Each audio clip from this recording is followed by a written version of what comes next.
Hello friends, welcome to AshVal சமையல். இன்றைக்கி நம்ம பார்க்க போகிறது ஒரு ஸ்வீட் ரெசிபி, கோகனட் கிரேப்ஸ்.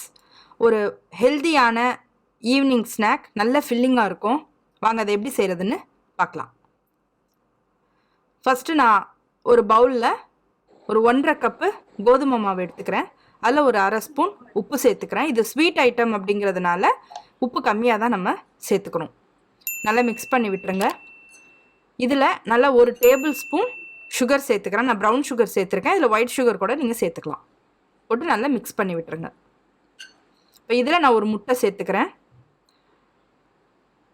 முட்டை வேணாங்கிறவங்க விட்டுருங்க, ஒன்றும் பிரச்சனை இல்லை. முட்டை போட்டால் இன்னும் கொஞ்சம் சாஃப்டாக கிடைக்கும், அவ்வளோதான்.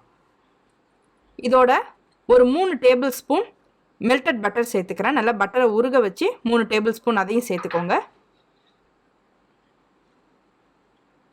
இதோட நல்லா ஒரு 2 கப்பு இல்லை 2.5 கப்பு பால், அதாவது நமக்கு வந்து தோசை மாவு பதத்துக்கு வரணும். தோசை மாவுன்னு சொல்கிறதோட ஆப்ப மாவு பதத்துக்கு வரணும். அந்த அளவு எவ்வளோ பால் தேவைப்படுமோ சேர்த்துக்கோங்க. எனக்கு ஒரு 2.5 கப்பு பால் தேவைப்பட்டுச்சு. அதாவது 1.5 கப்பு மாவுக்கு 2.5 கப்பு பால் தேவைப்பட்டுச்சு. பாருங்கள், இந்த பதத்துக்கு வரணும்.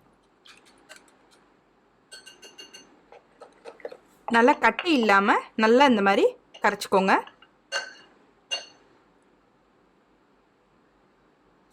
இப்போ இதை ஒரு மூடி போட்டு ஒரு 15 நிமிஷம் அப்படியே ஊற விட்டுருங்க. பாருங்க, 15 நிமிஷம் ஆயிடுச்சு. இப்போ நம்ம கிரேப்ஸ் ரெடி பண்ணலாம். இப்போ நான் கொஞ்சோண்டு எண்ணெய் விட்டு முதல்ல நான் எண்ணெயை தடவிக்கிறேன். இதில் நீங்கள் பட்டர் கூட சேர்த்துக்கலாம்.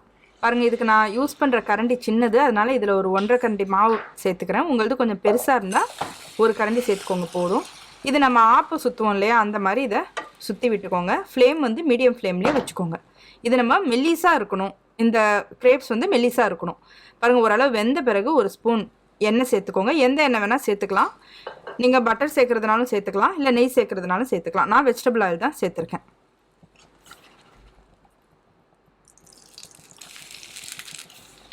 இப்போ இதை நல்லா பரட்டி போட்டுக்கோங்க. இது வெந்துருச்சுன்னா அழகாக இது பரட்ட வந்துடும். மோஸ்ட்லி நான்ஸ்டிக் யூஸ் பண்ணிக்கிட்டிங்கன்னா நல்லாயிருக்கும். பாருங்கள், இது நல்லா சுற்றி ப்ரௌனாக நல்லா சாஃப்டாகவும் இருக்குது.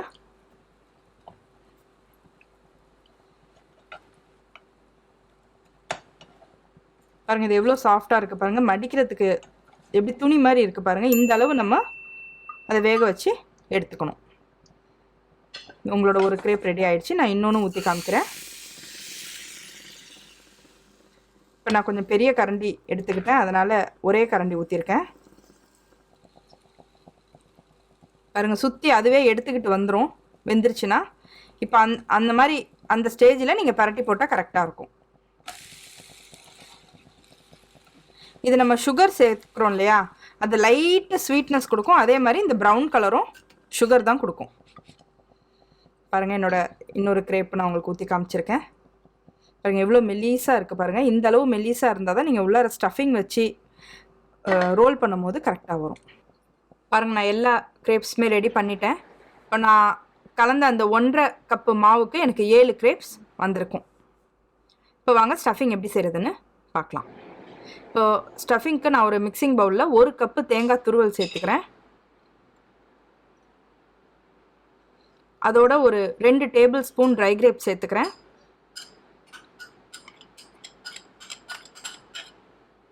அதோட 1 டேபிள் ஸ்பூன் பாதாம்,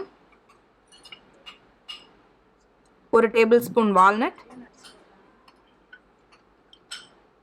1 டேபிள் ஸ்பூன் முந்திரி, அதோட ஒரு 1/4 கப்பு பேரிச்சம்பழம் சேர்த்து நல்லா மிக்ஸ் பண்ணிக்கோங்க.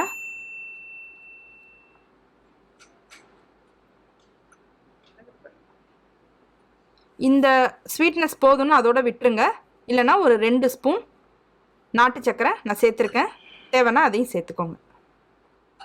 இந்த ஃபில்லிங்ஸை பார்த்தாலே தெரியும் உங்களுக்கு இந்த கிரேப்ஸ் எவ்வளோ ஹெல்த்தியாக இருக்கும் அப்படின்னு சொல்லிட்டு. இது ஈவினிங் ஸ்நாக்ஸாக இருந்தாலும் சரி, மார்னிங் பிரேக்ஃபாஸ்ட்டாக இருந்தாலும் சரி சூட்டபுளாக இருக்கும். வாங்க இப்போது எப்படி ரோல் பண்ணுறதுன்னு காமிக்கிறேன். ஃபஸ்ட்டு ஒரு கிரேப் எடுத்துக்கிறேன். அதில் ஒரு 2 டேபிள் ஸ்பூன் அளவு நம்ம அந்த கோகனட் மிக்சிங் வச்சுக்கலாம். வச்சுட்டு எப்படி ரோல் பண்ணுறதுன்னு காமிக்கிறேன். பாருங்கள், இந்த சைடு இந்த மாதிரி மடக்கி விட்டுருங்க. சைடு நீங்கள் மடக்கலைன்னா உள்ளார வச்சுருக்க ஸ்டஃபிங் வந்து கீழே கொட்டிடும் சாப்பிடும் போது. இந்த மாதிரி ரோல் பண்ணிவிடுங்க.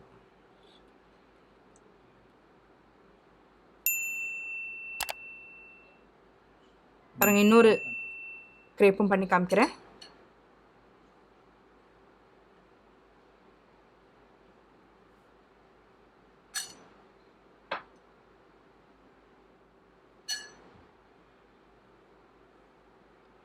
ரொம்ப ஹெல்த்தியான ஒரு ஈவினிங் ஸ்நாக், மார்னிங் பிரேக்ஃபாஸ்ட் எது வேணால் சொல்லலாம்.